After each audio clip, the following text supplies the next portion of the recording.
ছেলে চোখের আড়াল হইলে খুব খারাপ লাগতো। মাসখানেক আগে প্রবীণ নিবাসে এসেছেন সুফিয়া কামাল। স্বামীকে হারানোর পর সবকিছুর বিনিময়ে প্রতিষ্ঠিত করেছেন ছেলে মেয়েদের, অথচ ভাগ্যের নির্মম পরিহাস। সেই ছেলে মেয়েদের কাছেই সুফিয়া খাতুন এখন পরিত্যক্ত, একা, নিঃস্বপ্রায়। চোখ অপারেশন হলো একটা, তারপর ওইটা হলো ওই ইদানিং 10-12 দিন হয়েছে। খারাপ হোক ভালো হোক, মায় কোনো 3 সন্তান দেয়, 5 সন্তান মারতে পারে না। সুফিয়া খাতুনের মতো এই প্রবীণ নিবাসে আরও অনেকেই আছেন যারা জীবনের সবটুকুর বিনিময়ে কেবল দিয়েই গেছেন, বিনিময়ে চাননি কিছুই। তারপরও সন্তানদের বিরুদ্ধে নেই কোনো অভিযোগ। দেখবে কে? না, ওরা তো এখন চাকরি করে সব। এখন দোয়া করি যাতে ভালো থাকে। সবার মধ্যে শুধু ওই কথাগুলোই মনে পড়ছে যে আমার কি হলো, কেমনে আমি এত দূরে এসে আছি, আমার ছেলে মেয়েগুলো কি করে।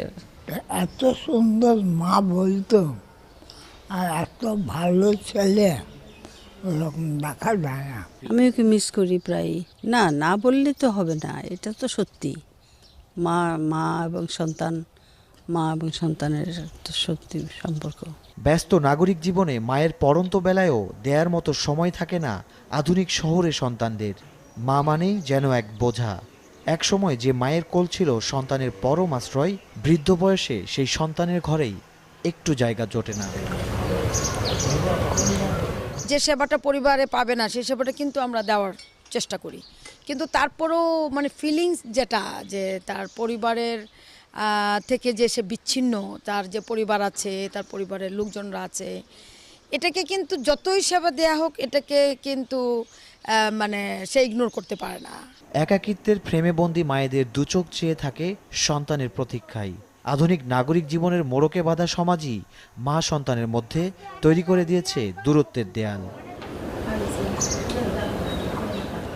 মমতাময়ী মা, সন্তানের প্রতি তার স্নেহ ভালোবাসা বর্ণনা করে শেষ করা যাবে না। মায়ের গুরুত্ব কিংবা তার ভালোবাসাকে একটি নির্দিষ্ট দিনের মধ্যেও সীমাবদ্ধ রাখা যায় না। তাই আপনজনদের ছেড়ে থাকা এমন মায়েদের মনের কষ্ট বুঝতে পারাটাই হবে মা দিবসের সবচেয়ে বড় সার্থকতা। এহতেরামুল হক, RTV, সিংগাইর, মানিকগঞ্জ।